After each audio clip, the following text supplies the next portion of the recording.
Alright, today I'm going to show you how to do the upper and lower ball joint. I'm doing it on the 95 GMC Yukon,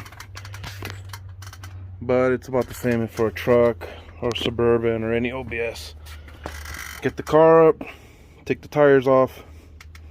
If you don't have impact, like an impact electric, like a Milwaukee or air, break these lug nuts loose and this loose before you lift the car up.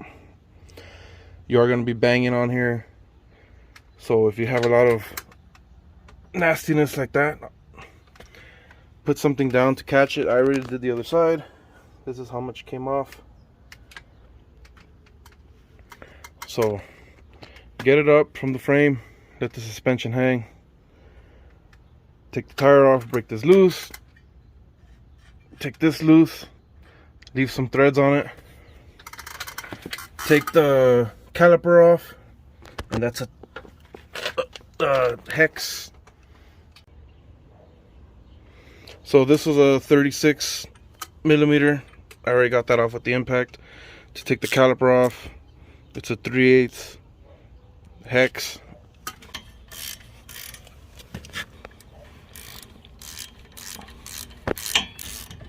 Get it off and zip tie it. I had already took my cover off to do the spark plugs, so I'm going to use this hole and zip tie it to there. But get it off and get the pressure off the line. So to get the caliper out of the way, I use 2 zip ties to put them together and make one long one. Hang that over here so that there's no pressure on the line. This nut that I told you to loosen but leave a few threads on there, that's the tie rod. You're gonna bang on it here with the big hammer and it'll fall off. That way you don't have to put a tool here and risk messing up the boot.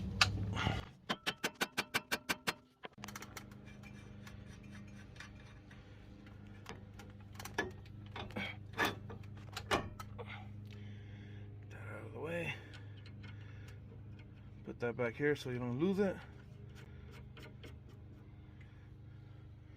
Alright. Take this off.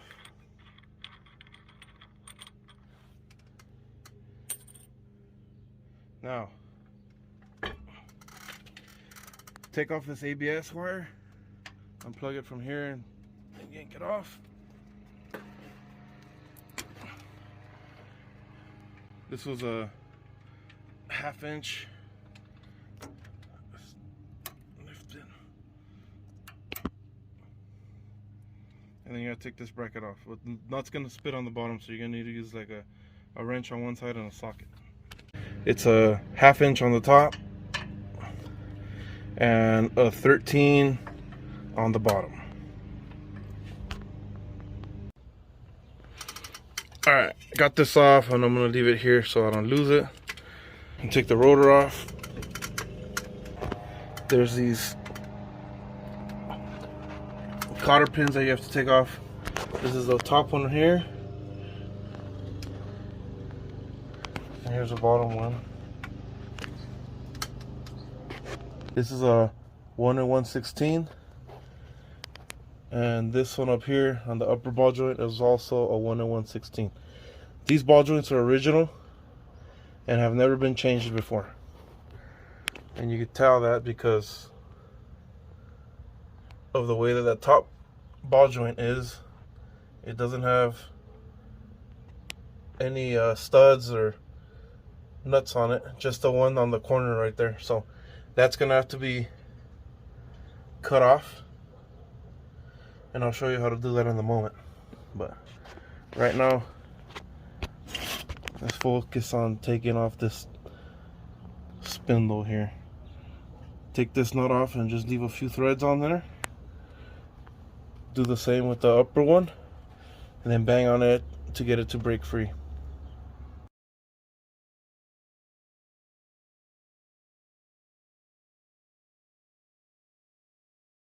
Banged on it facing back, then I turned it forward, or would be to the left.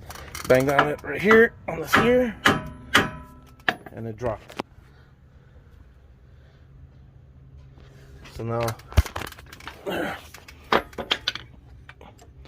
I'm gonna make the wheel straight, you know, and I guess I can get this out of the way.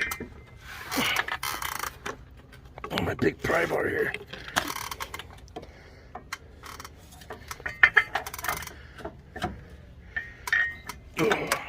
Get out of there.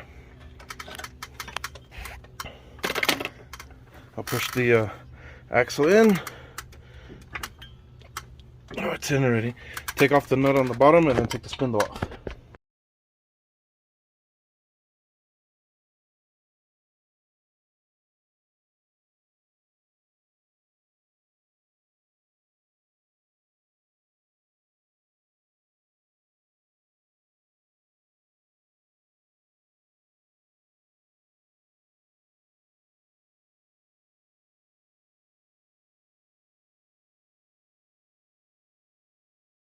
The top one, that's a whole nother process. So what you got to do here is try to cut off these rivets, and then just get it off. And then the rivets, once you cut off the heads and you get the ball joint off, they stay in the control arm.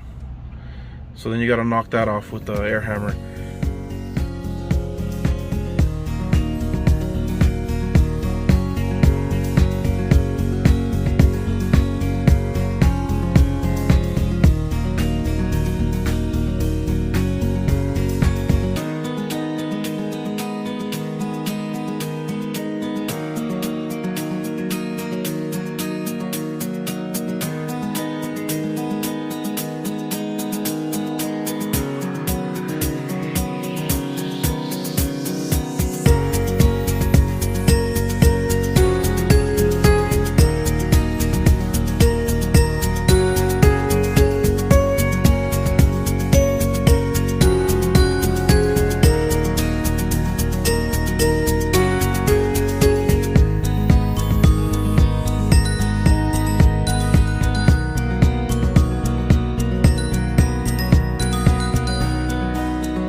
Oh, it's starting to get pretty dark here and I might have to call it soon. But what I was doing on the time-lapse footage, these upper ball joints that go there, they're like riveted in with these.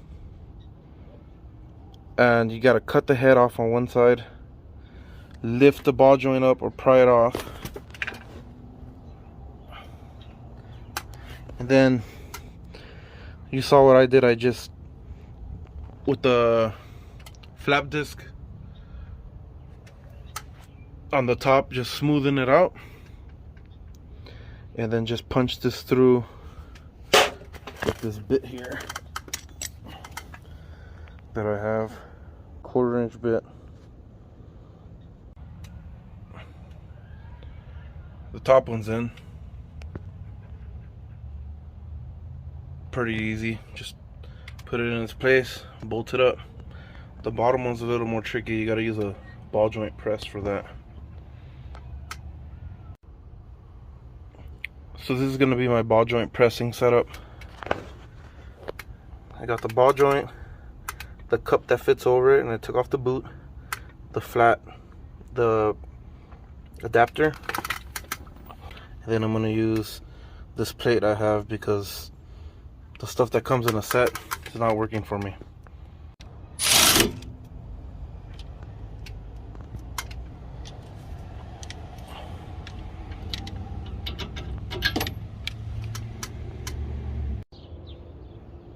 So it's 2 weeks later. I think I left off working here on this side. Ball joints are in, upper and lower. I just gotta put the spindle on and torque everything down and put everything back. I need to finish this now because I'm going camping. I need to get this trailer dropped so I could take the diesel out. The diesel's in the back through that gate, but I gotta move all these cars out of the way, this being one of them. So we're gonna finish this real quick right now. And on the last video, I was sitting on that aluminum stool and it was just creaking and making all kinds of noise. So for the remainder of the video, I'll be sitting on that. It'll make things a lot easier. Torque these to 17 pound-feet. If you have a stud sticking out of here, that's where you would put the ABS wire back. Since I don't, I'm just gonna route it like this, like it should go. Put it back in these clips here. Maybe I'll just put a zip tie here, and then, you know, put this stuff back. Let me do that, and then we'll come back, and then I'll give you the torque amounts for the upper, the lower, and the tie rod. And then after that, we'll continue put everything back, the disc, and then I'll give you the torque values for these. I gotta look it up. All right, according to all data,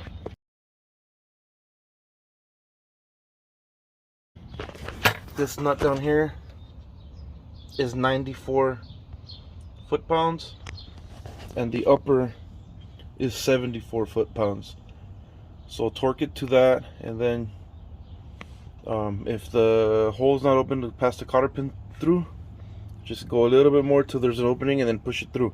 This one, you probably can't get a socket in there, so you're gonna have to use the crow's foot that sticks out about this much, and you put your torque wrench to that, and then you use that. I got those two on, the two ball joints. According to the all data, the tie rod gets torqued down to 35.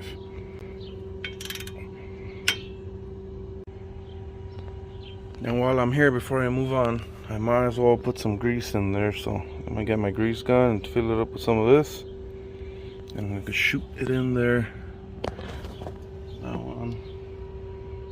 That one right there, and that one before we move on. Well, that's all greased up. While putting this back on, it's probably a good idea to spray it with some brake parts cleaner.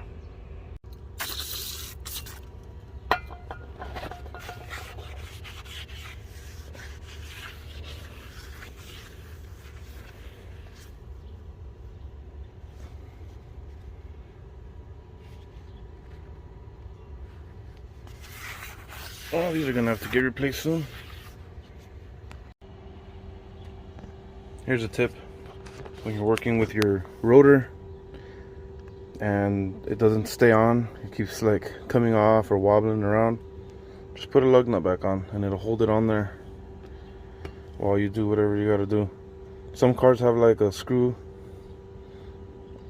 that hold the rotor to the hub. This one doesn't have it. It wasn't really bothering me, but I thought I'd show you guys. You know, you just put one of these back on and it'll keep it from moving. Put the caliper on, and let me look up the torque specs for these here. So as I'm looking at the brake caliper here and I'm referencing the all data, there's two kinds of calipers. There's this that slides on these pins here, and this is the Dalco caliper. And then there's a Bendix caliper. The Bendix one is a very tiny one. It's like the width of the brake pad. It looks like. You could Google search and look at the images. Well, they have two separate torque specs. This kind here is 38 pound-feet, and you can tell because it's, you know, it's just a lot bigger. It's a lot wider compared to the other one. The other one is 28 pound-feet. So I'm gonna torque this down to 38 and get it on here. All right, brake calipers back on. The only thing left to do is get the wheel on. The lug nuts go torqued down to 120 pound-feet. And this big one here goes torqued down to 173. So that, take it over to your alignment shop and job's done. Oh, don't forget to put this back and put this back for the ABS, or you'll have the ABS light on. So I hope this video helped you. Thank you for watching all the way to the end, and I'll see you guys next time. Real quick, if you're trying to torque this down and you want to stop it from spinning, you could try hitting the brakes. I mean, that might work, but you need a helper for that. And the caliper on the other side is not put on, so the piston will just come out. Just get a breaker bar, hold it up like this against the lug nuts, so I mean the studs, so it won't spin. So this nut goes down to 173, and that's it. There you go.